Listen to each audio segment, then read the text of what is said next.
My name is Brian Kavanagh, and my 12-year-old daughter Elizabeth died of bacterial meningitis in 1993. Really, the shock of that experience, I suppose I would compare it with going to the dentist, where the dentist is drilling away at a filling and it should hurt. But it doesn't.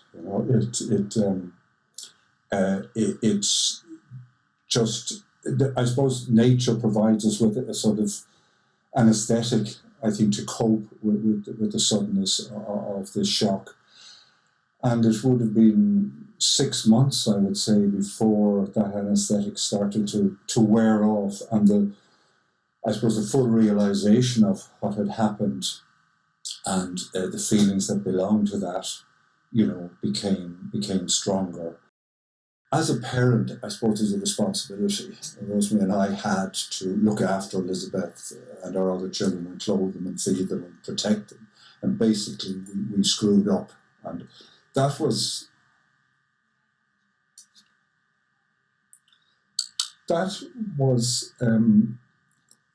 very tough. And that it actually, guilt doesn't heal. It sticks the knife in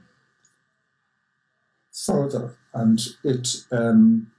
so when after a few months after she died and the feelings returned, I certainly felt guilt, and here you are, you just let her go. Why didn't you call the doctor? Why didn't you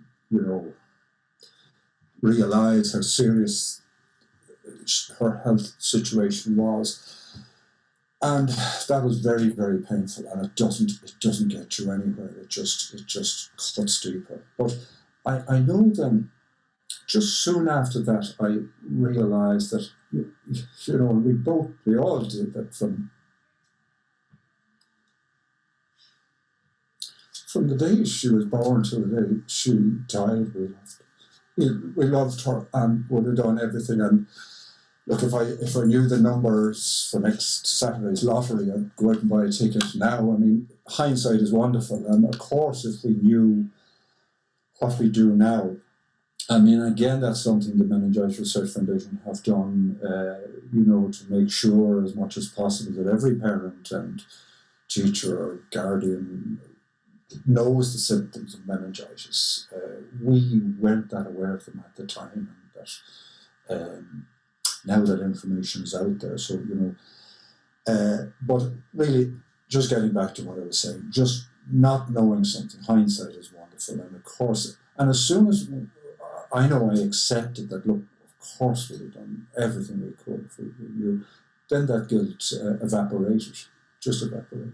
Keeping a diary, I found, was very helpful. I'm not one to keep a diary and haven't done one since, but for about 6 months, I just noted my feelings. Just noted how I felt and what happened on the day. And that was useful, just to read back over that after a few months. So, if I felt I was sort of just wading through molasses and getting nowhere with this thing, to then look back a few pages in the diary and say, things are a little clearer now, and they are a little bit better. And that was very helpful. I think Rosemary and I discovered too, it was important to take breaks from our grief. It was important to face into it, but also to go to the movies or the theatre or whatever, just to take time away. I don't think one can grieve 24/7, and it did feel like that. You've lost a key player from the team, and you will form differently. It's like somebody, I suppose, physically, loses an arm or a limb or something. They just become very dexterous with the other limb, or if they lose their hearing, their sight becomes quite acute, or their other senses are employed at a stronger level. And I think there'll be a bit of that going on. It was very important for both of us, and I suppose we did this at different stages, just to let go, just to let her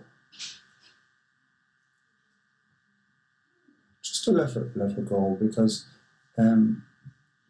she's not coming back, and she, that was difficult for both of us at different times, and one of us might make some progress in that way, and the other wasn't quite there. And you could have her bedroom, for example. One person might say, "Look, let's keep it the way there's all her bits and pieces and pictures, and let's keep it like that. That's the way. Let's remember her that way." And the other partner might say, "Look, life is for the living. Let's get on with it and put that stuff away and redecorate it and move on." And there's no right or wrong on these things. If it has happened to you that you've experienced the loss of a child, of course I feel for you. I mean, one thing I suppose that will help you, I hope, is that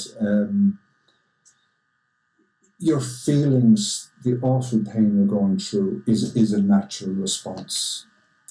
It's like if you had a physical injury, you would feel pain from it of a different sort.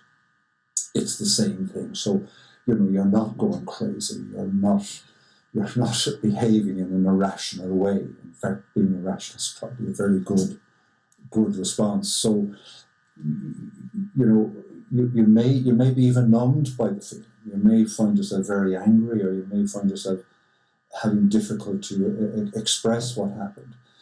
Just try to do that. Try to share the experience and how you're feeling with anybody that will listen to you.